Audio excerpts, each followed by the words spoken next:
May 30th, 1944, East Anglia, England. The dawn light spills weakly over a field of dew-soaked grass. Rows of men in British and American uniforms move with quiet precision beneath the gray English sky, not to build fortifications, nor load weapons, but to inflate tanks. Canvas and rubber creak under the hiss of air compressors. Within minutes, a field once empty becomes crowded with Sherman tanks that could be mistaken for the real thing from a few hundred yards away. Their rounded turrets glisten with condensation. Their tracks, painted on, look convincing in the mist. The men work quickly, joking in whispers, pulling camouflage nets across their creations as trucks laden with fake artillery barrels rumble in. Nearby, a jeep splashes through the mud and halts beside a camouflaged operations tent. Out steps Colonel Harry Reeder of the U.S. Army's 23rd Headquarters Special Troops, better known only to those who need to know, as the Ghost Army. His uniform is mud-streaked, his eyes sharp. He lights a cigarette, watching his men assemble an illusion. From the air, he murmurs, "It'll look like a whole damn army." Across the English Channel, 150 miles away, German reconnaissance pilots are already climbing into cockpits. Their mission: to scan Britain's southeastern coast for signs of the Allied invasion they know is coming. Every shadow, every vehicle, every radio transmission will be scrutinized, and that is exactly what the Allies want. Inside the tent, radio operators sit at tables cluttered with headsets and coded sheets. A corporal flicks a switch, his voice calm as he transmits to no one in particular. "This is the 2nd Armored Division. Grid reference Alpha 49. Convoy ready to move in 2 hours." Another operator across the field responds on a separate frequency, mimicking a distant unit's acknowledgement. Every syllable is planned. Every delay, every burst of static, choreographed. To the Germans, this chatter will sound authentic, the hum of an entire invasion force waiting to strike. On a nearby bluff, British Major Roger Hesketh studies a map pinned to a folding table. Red and blue arrows snake across southern England, converging on a single name: Pas de Calais, the most heavily fortified stretch of the French coast. He marks it with a pencil and glances at his adjutant. "If Hitler believes we're crossing there," he says quietly, "then Normandy will be his blind spot." Outside, the wind shifts. The inflatable tanks ripple slightly under their netting. Truck engines growl in the distance as soldiers in American insignia drive past signs marked Headquarters, 1st U.S. Army Group. But the signs, like the headquarters, are fake, painted overnight, nailed to posts that will be gone by morning. To the eye, to the lens, to the enemy, this place looks alive with war. In truth, it's a mirage built on rubber, wire, and imagination, and at its heart lies Operation Fortitude, the grand deception designed to fool Hitler himself. As Reeder exhales a stream of smoke into the cool air, he looks out across his army of ghosts. Let's give Jerry a show he'll never forget. The sound of generators hums beneath the wind. The invasion of France is only days away, and this army, though made of air and lies, may decide its fate. June the 2nd, 1944. RAF listening station, Dover, England. A bank of radio equipment crackles with static. The room is cramped. Bare concrete walls, cigarette burns on the edge of the wooden desk, maps of the English Channel pinned by thumbtacks. Sergeant Evelyn Marshall leans forward, the glow of the transmitter reflecting in her glasses. She adjusts the dials with a practiced twist, her fingers stained with graphite from hours of notation. Radio simulation phase beginning. Put General Patton's call sign on standby. At the mention of his name, the operators in the room straighten. General George S. Patton, the most feared Allied commander in German intelligence reports. The man Hitler believed would personally lead the invasion. But Patton isn't here leading an army. He's leading a lie. Miles away, on a bluff overlooking sea cliffs, Patton stands alone in a rain-spattered trench coat. The English Channel churns below. His jaw works as he chews gum, hands behind his back, observing the sprawling sea of fake encampments that stretch toward the horizon. Rows of rubber tanks, wooden landing craft propped in dry docks, full-size warehouses that are nothing but sets built by theatrical designers. He doesn't need to speak. His presence is the decoy. Every German spy, every reconnaissance plane, every intercepted radio signal will report one thing: Patton is in Dover. Patton has an army. Patton will invade Calais. A jeep pulls up beside him. Colonel Reeder jumps out, saluting sharply. "Sir." Visual. Deception is complete along Sector Blue 4. Luftwaffe flew over at 0610. They photographed everything. Patton doesn't take his eyes off the horizon. Good, he says, voice low. Let them see exactly what we want them to see. At that moment, 80 miles away in a muddy field, a squad of engineers wrestles with what looks like the wing of a small aircraft. But as they flip it, the whole thing wobbles, its canvas wrapped around aluminum ribs. It isn't a real glider. It's a dummy, one of hundreds. Private Jack Ransom, sweating through his uniform, mutters as he anchors a stake into the earth. So we're fighting Hitler. With balloons, his sergeant laughs. Cheaper than bullets. Another truck pulls up, its back loaded with cardboard barrels disguised as fuel drums. Men unload them with exaggerated effort, grunting loudly in case German microphones disguised as bird feeders along the coast are listening. Fortitude is everywhere. Fake barracks with fake mailboxes. Dummy landing craft lined up on the shore. Decoy anti-air guns that can't fire a single shell. And at the heart of it, radio deception. Inside the Dover listening station, operators tap keys, creating a rhythm that mimics logistical chaos. Convoy Bravo. Confirm rations for 15,000 men. Medical units prepared for embarkation. First wave awaits final order from General Patton. To an untrained ear, it's chatter. To German code analysts, it's proof. One operator cups his hand over the microphone, whispering under his breath as he pushes out another transmission. We are ghosts speaking to ghosts. Across the channel, in a dim Berlin office lined with maps and Reich insignia, a Luftwaffe intelligence officer slides new reconnaissance photographs across a polished oak table.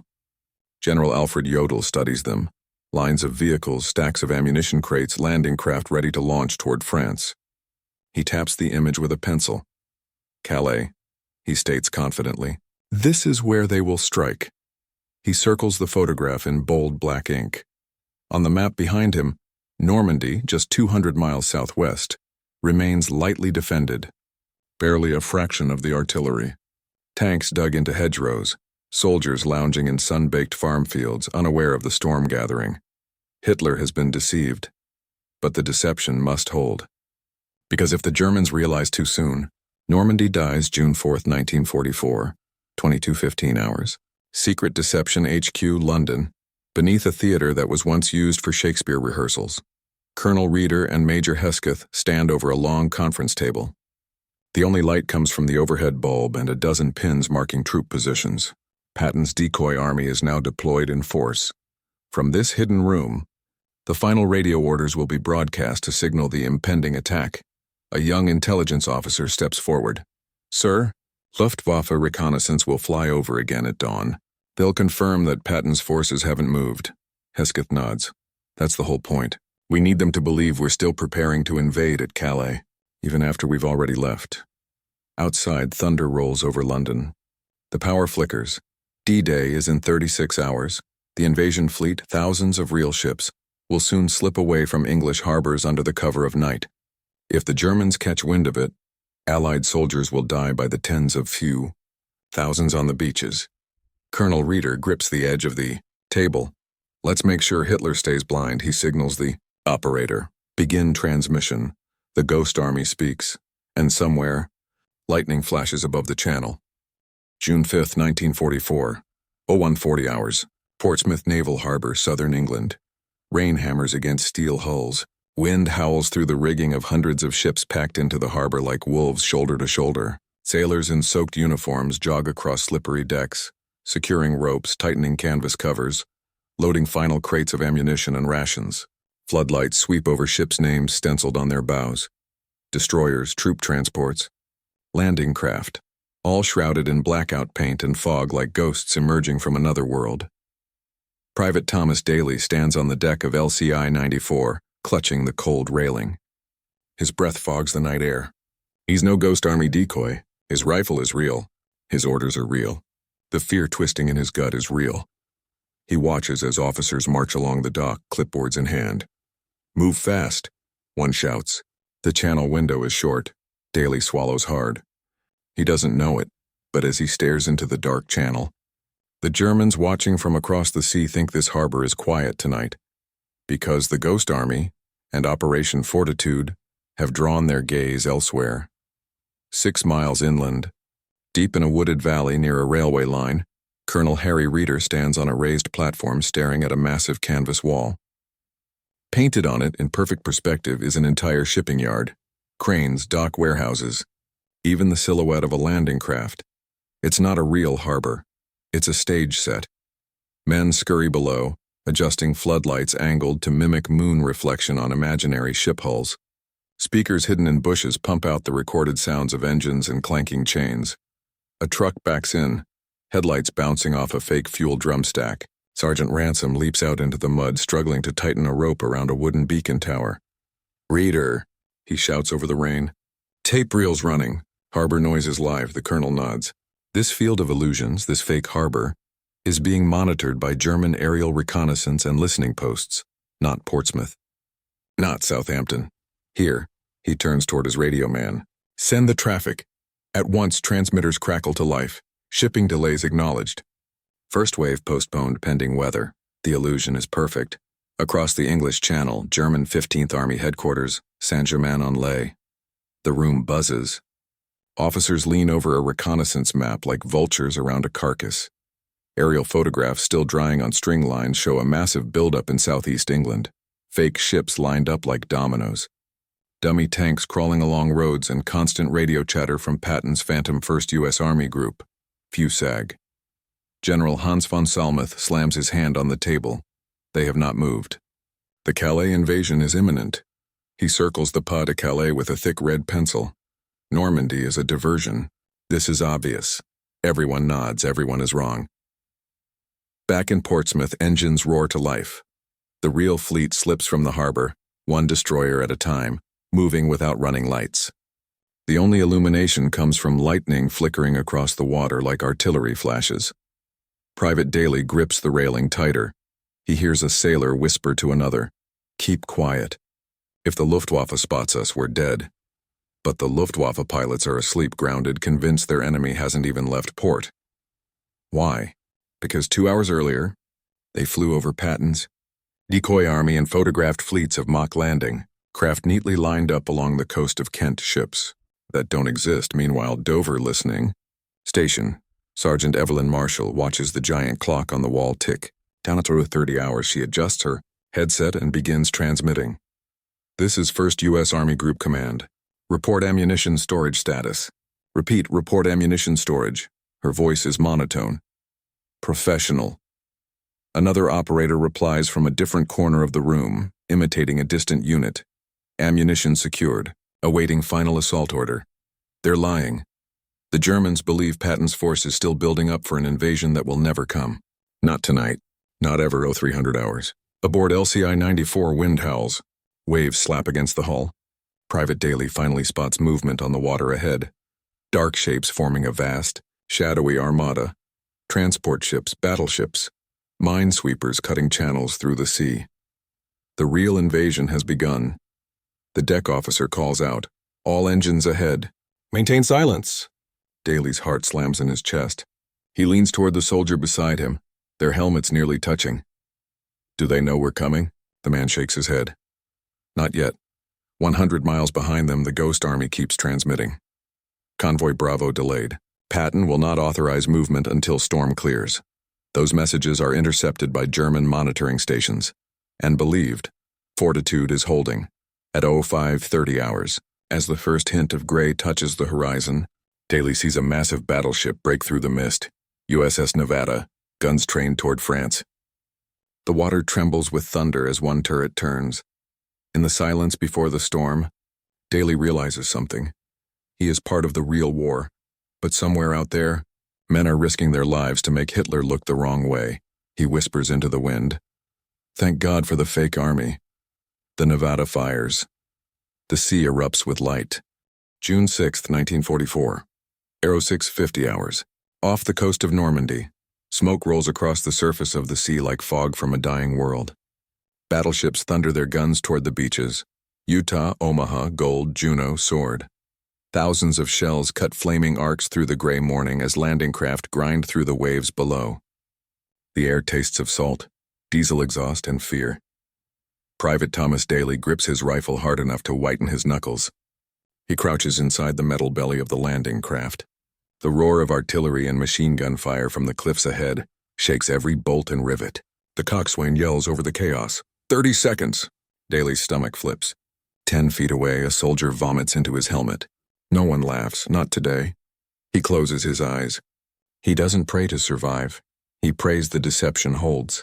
Because if Hitler realizes this is the real invasion, every panzer division from Calais will roar south and crush them into the surf. Meanwhile, Calais, France. German 15th Army headquarters.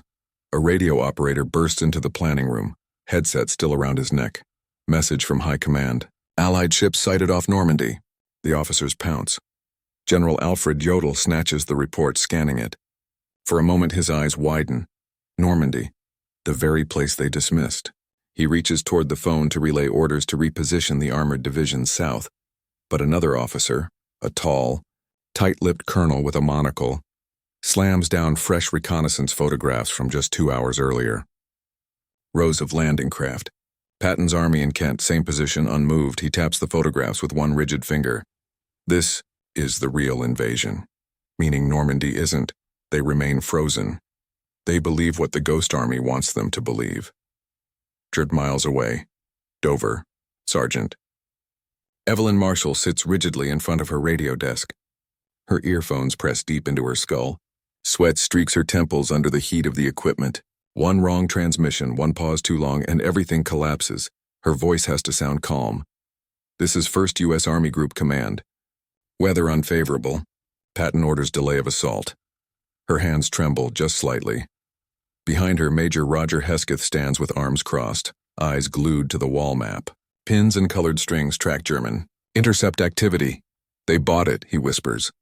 Runner rushes in with a telegram. Fresh intelligence from Bletchley. Parked out German panzer divisions remain at Calais. Hesketh exhales a breath he feels in his spine. They still believe Patton is coming. Normandy, Omaha Beach. The ramp of Daly's. Landing craft slams down with a metallic crash. Water splashes over him as bullets snap through the air like hornets. Men leap out and sprint. Some fall instantly, hit before their boots even touch the sand. Daly dives behind a sand berm, heart pounding in his throat. A soldier beside him screams as shrapnel rips through his leg. Daly grabs him under the arms, dragging him through the surf. Machine gun fire chews the water into froth. All he hears is the roaring in his ears, the distant thunder of naval guns, and the screams. He looks up toward the bluffs, expecting tanks, artillery, panzer reinforcements cresting the ridge. But they aren't there, because they're waiting for Patton at Calais. Back in Dover, Radio Deception HQ, Marshall's fingers fly across the keyset. Troop movements delayed due to General Patton's strategic discretion. She lies. She lies again, and again. With every lie, thousands of real soldiers at Normandy get another 10 minutes of life. Colonel Reeder steps beside her, leaning down to whisper, "Keep them staring in the wrong direction." Outside, rain lashes the blackout windows. Inside, an operator calls out, "Intercept report.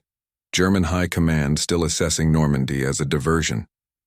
Reeder presses his palms into the table so hard his knuckles go white. They can't move those tanks. Not yet. They aren't just faking radio chatter. They are faking time. Calais, German coastal observation bunker. Luftwaffe reconnaissance pilot, Hauptmann Erich Weiss, sprints inside. Rain dripping from his flight jacket. He slaps down his latest reconnaissance photos. There they are. Patton's tanks, Patton's harbor buildup. Patton's landing craft, he doesn't know those. Tanks are rubber. He doesn't know the harbor is canvas and floodlights. He doesn't know the radio. Chatter is actors and static. He salutes sharply. "Herr General." The enemy forces remain in Kent. They are preparing the main assault. Hitler receives the message within the hour. His orders. No panzer divisions are to move from Calais. Normandy. Late afternoon. Daly finally collapses into a crater, chest heaving, helmet dented. The beach behind him is a graveyard of twisted metal and silent forms, but the cliffs, they're taken.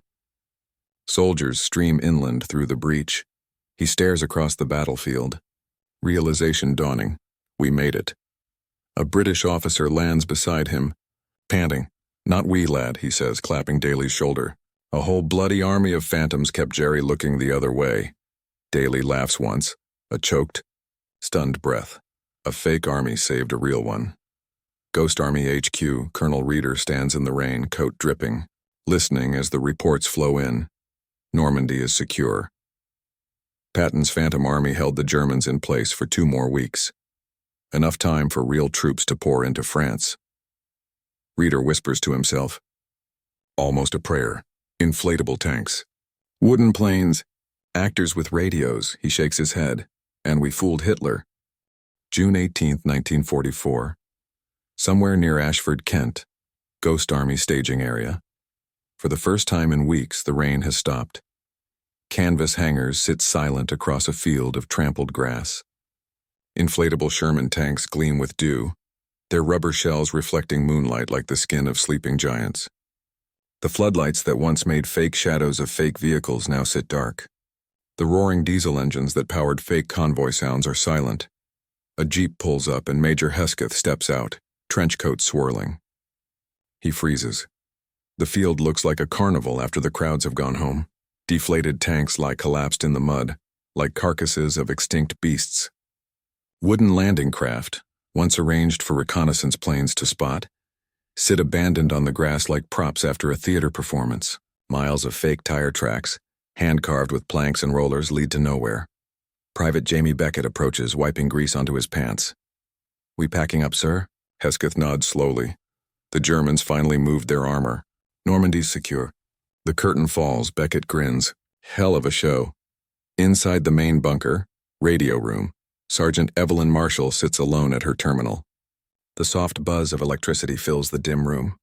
For weeks, this space felt like the beating heart of war, the invisible battlefield where lies were more lethal than bullets. Now, only one transmission remains. She presses the key. Operation Fortitude North and South terminated. Allied deception complete. Then she removes her headphones, gently coiling the cord as if tucking a child into bed. She rests her hand on the radio for a moment longer. "Thank you," she whispers to the machine. Calais, German 15th Army Sector Headquarters. General Hans von Selmuth storms into the map room, face red with rage. Less than an hour earlier, he received the message. Patton's 1st U.S. Army Group has vanished. His officers scramble to rebuild their understanding of the war. They flip through reconnaissance photos, searching for the army that never existed. The tension is suffocating. Every man in the room looks betrayed. But where are they? A major stammers. Von Selmuth slams his fist on the table. There are no tracks. No radio intercepts. Nothing! Slowly, painfully, the truth forms. We have been deceived. Back at the Ghost Army site. Dusk. Colonel Reeder and Hesketh walk the perimeter, saying their own quiet goodbyes. In the distance, 2 soldiers fight with an uncooperative inflatable tank, trying to roll it into a crate. Reeder pauses. "You realize what we did?" Hesketh exhales. "We tricked the most powerful army in Europe with balloons, plywood, and accents." "No," Reeder says quietly. "We bought time. Time for men on a beach. Time for Europe to breathe again." There's no swagger in his voice. Only gravity. Normandy.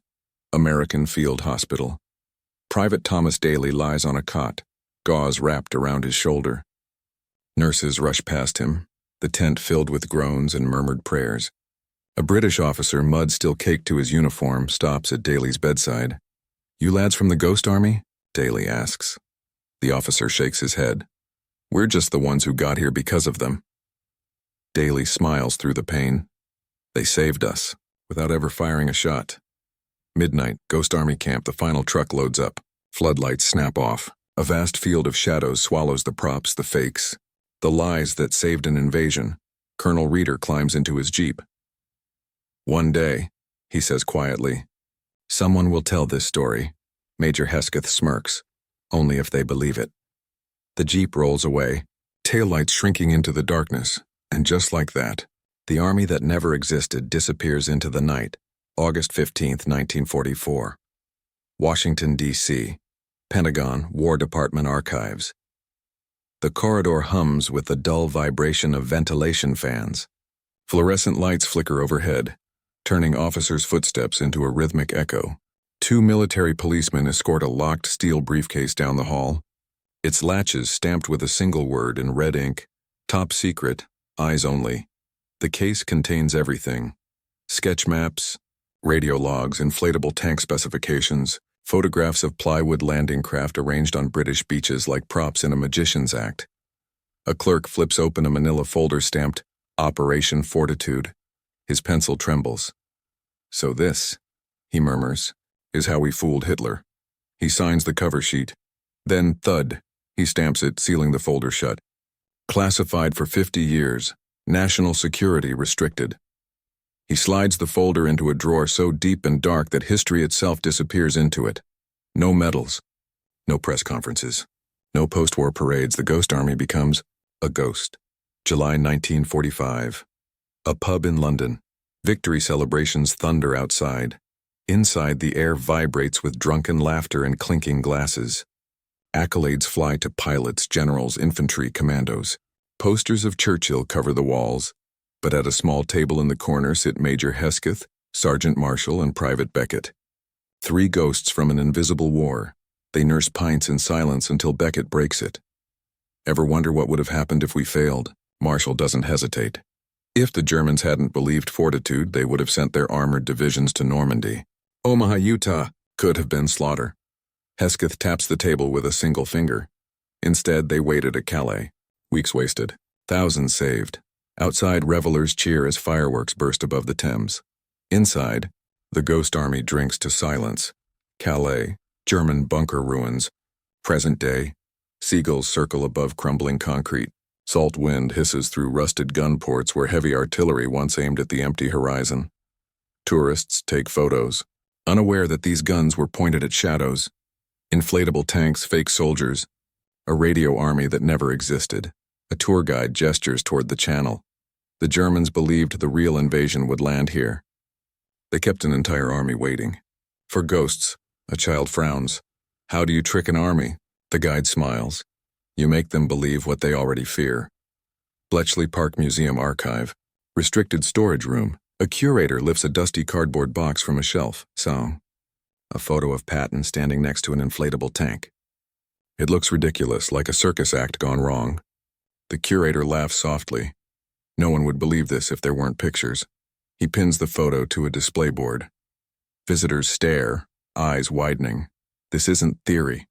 This isn't rumor. This happened. Men fought a war without firing bullets. They weaponized imagination, deception, and mathematics. They turned shadows into armies. Cut to Normandy Cemetery. Wind whispers over thousands of white headstones aligned with painful precision. An old man wearing a worn Ghost Army patch barely hanging to his jacket stands alone among them. His hands tremble as he rests a small wooden box on the grass. Inside, a faded armband marked Sigsal, 3rd HQ, Special Troops. He speaks to the graves as if the fallen can hear him. "We made sure you had a chance to land." His voice breaks. "That was our war." He wipes his eyes and laughs, softly. "They'll never put it in the history books. Too crazy to believe." Then, almost apologetically, but it worked. He stands, straightens his coat, and walks away. March 19, 1996, United States Congress. Reporters crowd the room as surviving members of the Ghost Army sit in the front row. Shirts heavy with medals that arrived 52 years too late. The Secretary of the Army takes the podium. These men saved lives through deception. They changed the course of history. He pins a medal to the chest of a trembling veteran. For extraordinary heroism. Flashbulbs erupt. For decades, the world didn't know their names. Now it cannot forget. Epilogue. Narration. History remembers explosions. Not whispers, but sometimes, the most powerful weapon in war is not a gun. It's an idea. Operation Fortitude was not a battle of strength or numbers. It was a battle of imagination. A phantom army saved the real one. Actors saved soldiers, rubber tanks saved Europe, and Hitler lost a war to a lie.